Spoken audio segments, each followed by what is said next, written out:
Uneven breast, ये ऐसी video है जो इस चैनल पे पहली बार आ रही है क्योंकि बहुत सारी मेल आई, बहुत सारी क्वेरीज, बहुत सारे डीएम इस टॉपिक को लेके। हेलो एवरीवन, वेलकम टू उपासना की दुनिया। कैसे हो आप सब? उम्मीद करती हूँ सब बहुत अच्छे हैं, सबकी लाइफ बहुत ज़्यादा अमेजिंग चल रही है।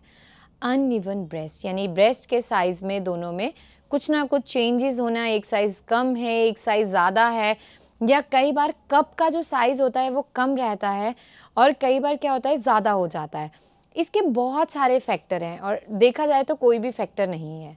कहने का मतलब ये है कि अगर मेडिकल साइंस में देखा जाए तो हम कुछ इसके रीज़न देते हैं, जैसे कि जेनेटिक। कोई बच्ची जिसकी दोनों ब्रेस्ट के साइज़ में फ़र्क था, एक जो है कम थी, एक ज़्यादा थी। कहने का मतलब ये है कि जब आप प्यूबर्टी की एज में जाते हो, जब ब्रेस्ट की ग्रोथ होना स्टार्ट होती है, जो फ्लैट ब्रेस्ट है लेकिन दोनों का साइज़ इक्वल है, वो डिफरेंट थिंग है। लेकिन एक का साइज़ ज़्यादा होना, एक का साइज़ कम होना, और वो जनरली जब आप कपड़े पहनते हो तो वहाँ से वो चीज़ें विजिबल होती हैं। दूसरा, प्यूबर्टी। तीसरा, हार्मोनल फ्लक्चुएशन। जी हाँ, हार्मोन्स का फ्लक्चुएट करना भी वन ऑफ द फैक्टर है फॉर अनइवन ब्रेस्ट साइज। उसके बाद ब्रेस्ट फीडिंग, जो आज के टाइम में शादी के बाद, डिलीवरी के बाद महिलाओं में जो सबसे ज़्यादा कॉमन चीज़ देखी गई वो ये हुआ कि जब मदर ब्रेस्ट फीडिंग कराती है, उन्हें इस चीज़ का नॉलेज नहीं होता कि दोनों ब्रेस्ट से उन्हें इक्वली फीड करवाना है।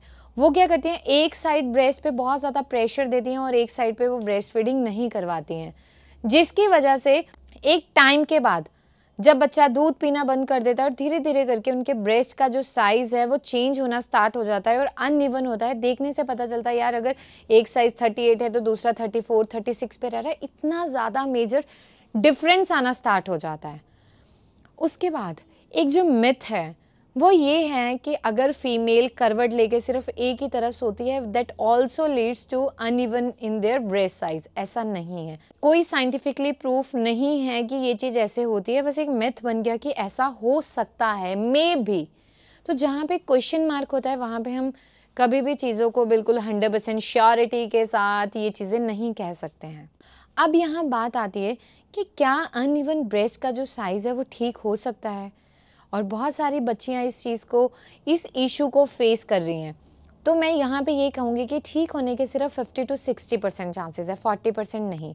और इन केस ऑफ जेनेटिक, अगर वो जेनेटिकली पास ऑन हो रहा है तो वहाँ पे 0% चांसेस है, क्योंकि बाय बर्थ ही अगर कोई चीज़ ऐसी डेवलप हुई तो आप कुछ भी नहीं कर सकते।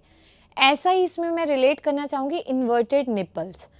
जैसे निप्पल जनरली ब्रेस्ट होती है तो ब्रेस्ट में निप्पल बाहर की तरफ है, लेकिन इन्वर्टेड निप्पल में निप्पल अंदर की तरफ होती है, तो उसका सिर्फ एक ही ऑप्शन है, दैट इज सर्जरी।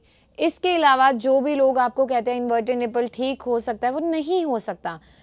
और आपको मैं एक चीज़ कहूँ कि जो मेरा चैनल है ना, डॉक्टर उपासना वोरा, जो आपको स्क्रीन पे आ रहा है, ये इस चीज़ का प्रूफ है। शायद ही मैं ऐसी डॉक्टर हूँ जो बिल्कुल क्लियर बोल देती है मैं ये चीज़ ठीक कर सकती हूँ, नहीं कर सकती हूँ। मुझे उस चीज़ का कभी लालच नहीं रहा कि मेरे पास 10 बीमारियों के लोग आए और मैं उनसे लाखों का बिल बनाऊँ, नहीं भाई। हम अपनी मेहनत का लेते हैं, अपनी जो हमारी मेहनत है, लागत है। किसी को वो महंगा लगता है, किसी को वो सस्ता लगता है, तो उसकी डेफिनेशन को कोई चेंज नहीं कर सकता। बट डेफिनेटली मैं वर्क ऑथेंटिसिटी पे करती हूँ। आज मैं चाहूँ ना तो मेरे पास इन्वर्टेड निप्पल को लेके एवरीडे 5 to 6 केसेस हैं और महीने में 150 केस आराम से दवाई दे सकती हूँ, क्योंकि उनके लिए एक होप होगी और वो लेंगे।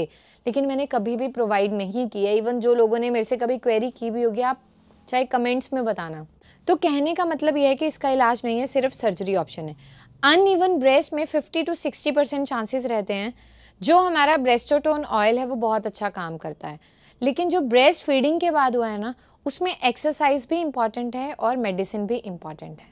तो वहाँ पे 50 to 60% फीमेल्स में वो रिवर्स हो जाता है, अदरवाइज 40% में वो एज इट इज़ रहता है through out their life.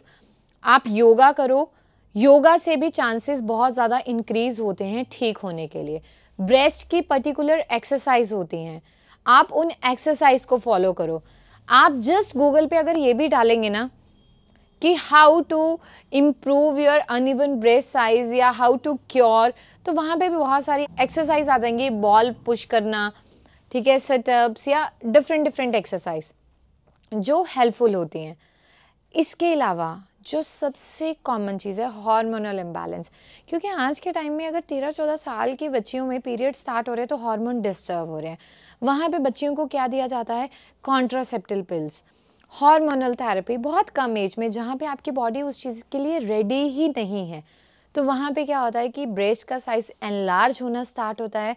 Then उनकी शादी होती है, अगेन मिल्क की प्रोडक्शन स्टार्ट होती है और ब्रेस्ट का साइज़ किसी साइड से बड़ा हो जाता है, किसी साइड से छोटा हो जाता है, जो आपके कॉन्फिडेंस को ब्रेक करना स्टार्ट कर देता है। इमोशनल ब्रेकडाउन स्टार्ट हो जाता है एंड आप मेंटली स्ट्रेस फील करना स्टार्ट कर देते हो, यानी कि मेंटल डिस्टर्बेंस वहाँ पे क्रिएट होना स्टार्ट हो जाती है।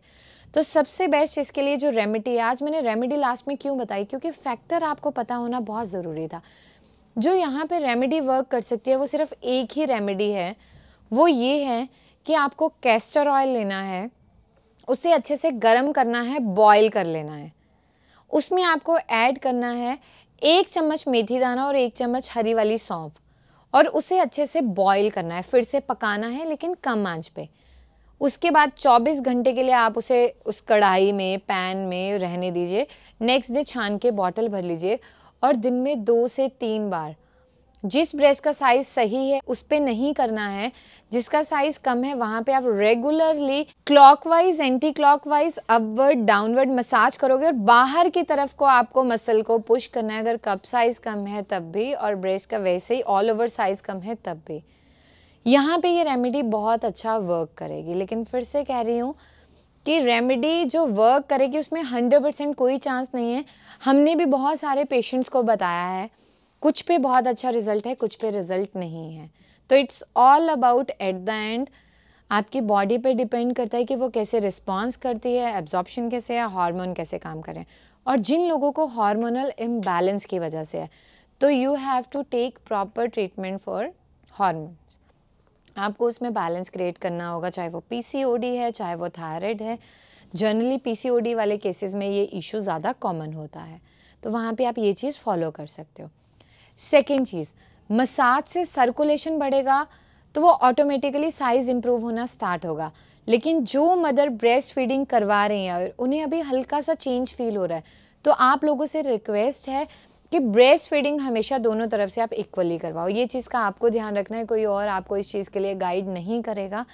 और दूसरी चीज़, जिन भी फीमेल्स की ब्रेस्ट सिकुड़ जाती है, उसमें अनइवन साइज़ नहीं है, लेकिन ब्रेस्ट फीडिंग के बाद उनकी ब्रेस्ट का साइज़ बहुत कम हो गया, तो वहाँ पे जो हमारी मेडिसिन है, रेमेडी तो सपोर्ट करेगी, जो हमारी मेडिसिन है ब्रेस्ट एनलार्जमेंट की, अंडर डेवलप ब्रेस्ट के लिए, वो बहुत अच्छा काम करेगी। अगर आप ब्रेस्ट फीडिंग करवा चुके हो तो उसके बाद आप वो ट्रीटमेंट स्टार्ट कर सकते हो अच्छे रिजल्ट के लिए।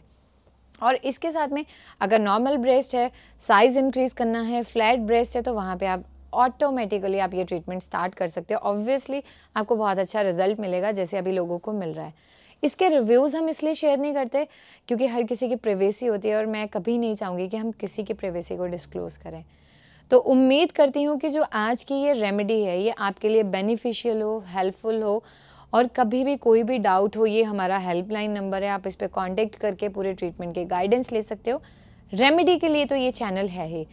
ऐसे ही कोशिश करूँगी कि जो टॉपिक और भी आपने पूछे हुए हैं, मैं उन टॉपिक्स को आपके सामने लेके आऊँ, आपको बताऊँ, ठीक है, ताकि वो अवेयरनेस आप लोगों में आए। जो लैक ऑफ अवेयरनेस थी, वो आप उन चीज़ों को लेके अवेयर हों और आप अपनी हेल्थ का ध्यान रखो। ऐसे ही इसी के रिलेटेड वेजाइनल इन्फेक्शन, टाइटनिंग, इसको लेके बहुत सारी क्वेरीज थी, तो मेरी जो नेक्स्ट वीडियो है वो इसी के रिलेटेड रहेगी। तो उम्मीद करती हूँ कि आप लोग मेरे चैनल को पसंद कर रहे हो, हमारी रेमेडीज़ को पसंद कर रहे हो, और कहीं ना कहीं ये आपको बेनिफिट दे रही हैं। अगर आप चैनल पे बिल्कुल नए हैं, चैनल को सब्सक्राइब करना है, वीडियो को लाइक करना है एंड प्यारा सा कमेंट। आप लोगों ने उपासना की दुनिया को बहुत प्यार दिया है, आगे भी इसी तरह से देते रहे। उपासना की दुनिया को बहुत सारा प्यार देने के लिए बहुत बहुत शुक्रिया।